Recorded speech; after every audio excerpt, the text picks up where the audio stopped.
Manor! Mr. Julian ni Miguel! Ako pagod na singil! Tagal mo bayad! Tapusin na natin to! Ay, takbo!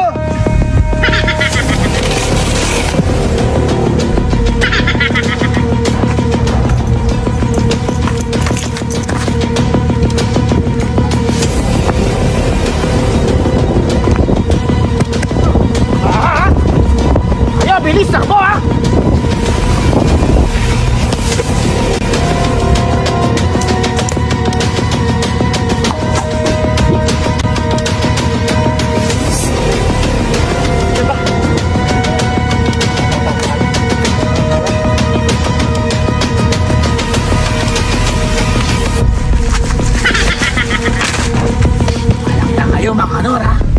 Kayo, bilis utang pero bilis din takbo ha.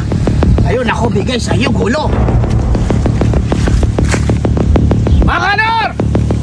Tapusin na natin to! Kayo ayaw bayad ha? Ako bigay sa inyo gulo ngayon ha! Mr. Shuli! Wala ka pong isasalita para naman nag-iusap kami sa iyo ha? Ba? No? Babayaran naman namin yung utang namin ha? Ba't?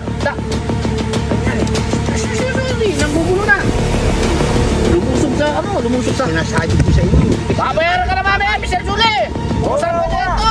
Ayaw ko usap-usap. Ako pagod na. Ako di payag usap sa inyo ha. Ako lagi abono, kayo tako ha. Mr. Julie naman, parang hindi tayo magkaibigan. Oo nga. Kapatid pa pala sa ganito, Mr. Julie. Pag-usapan na lang natin to. Bahalo lang yung pala sa Wala. Kaibigan naman tayo, Mr. Julie. Pag-usapan na lang natin to. Ha? Wala kaibigan. Ayaw ko kaibigan ha. Kayo kaibigan lang pag kailangan pera. Pero pag singil na kayo, away na, Mr. Julie ha. Mr. Julie naman, 10 piso lang ang utang namin. Sinisingil mo pa? Mawa ka naman. Tabla-tabla na lang yun. Ano 10 piso? 5 taon na 10 piso. Dami na tubo yun ha. Mr. Julie, pag-usapan na lang natin to. May dala ako rito, boy bawang. Baka nga mapag-usapan natin to, oh. Oh, hindi mo naman yan. Ay, lalapi sigara po, ha. Bawang. Yan ba, masarap? Ako naman madali kausap, wala problema, ha. Di ba, Mangkulas, paborito mo, boy bawang? Boy bawang ito, di ba? Paborito mo. Ito, dali ni Sherwin. Ito to, pare. Diyan, kala dito. Negosyo ka, tawagin mo na lang kami, puguhin na. Boy bawang? Hindi naman kahit sabi kayo ba't may boy bawang? sinasabi sa'yo. Hindi ka kasi nagmuro ng tago eh.